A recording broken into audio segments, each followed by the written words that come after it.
शहीद की जो मौत है वो कौम की हयात है। गुज़िश्ता रोज डेरा इस्माइल खान में दहशतगर्दी के हमले में शहीद होने वाले कांस्टेबल वजाहत अली खान की नमाज जनाजा अदा कर दी गई।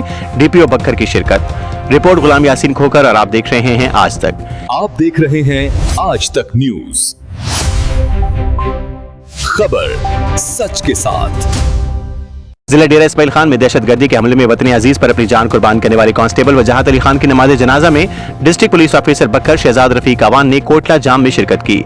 इस मौके पर बकर पुलिस के चाको चौबंद दस्ते ने शहीद को सलामी पेश की और वतन की खातिर कीमती जान का नजराना पेश करने वाले बहादुर जवान को खराज अकीदत पेश किया।